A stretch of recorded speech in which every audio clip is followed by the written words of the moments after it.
Des semaines s'étaient écoulées depuis qu'Adam avait rééquilibré l'horloge originale. La ville semblait calme, le ciel plus clair qu'avant, mais à l'intérieur, rien n'allait. Chaque nuit, il entendait une voix mystérieuse venue des profondeurs de son être, murmurant son nom d'une voix lente et rythmée, comme le battement de cœur du monde lui-même. Adam, ce n'est pas fini.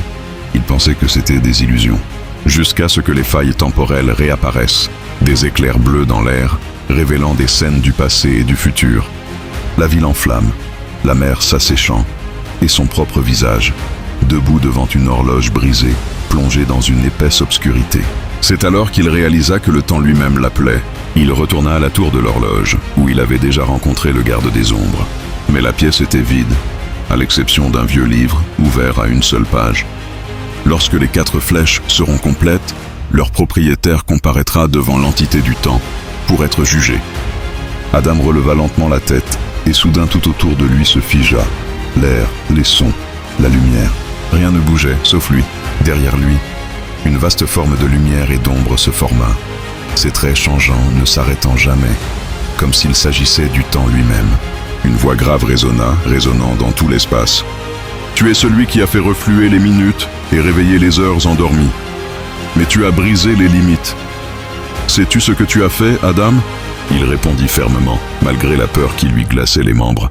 « Tu as sauvé le monde de l'effondrement. » L'entité rit d'un rire qui fit trembler l'air. « L'a sauvé ? Non, tu as changé son cours. L'avenir n'est plus tel qu'il était écrit. Tu n'es pas un sauveur, tu es le changement lui-même. » Il fit un pas en avant, et chaque pas lui semblait une décennie de temps s'écroulant autour de lui. Maintenant, tu dois choisir ton destin. Soit tu deviens le gardien éternel du temps, prisonnier de l'éternité, observant les âges sans les vivre. Soit tu redeviens humain, laissant l'horloge affronter seul son destin. Adam resta silencieux, percevant en lui l'écho des paroles de son père.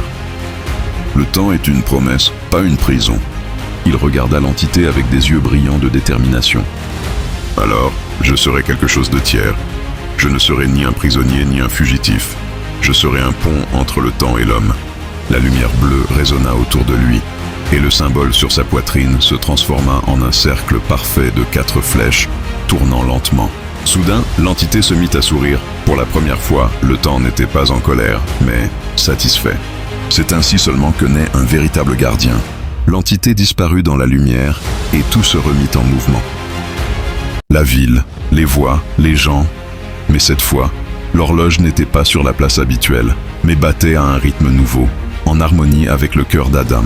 Depuis ce jour, on dit que chaque fois qu'une horloge s'arrête, ou que ce soit dans le monde, une ombre bleue apparaît au-dessus d'elle un instant, avant qu'elle ne reprenne vie.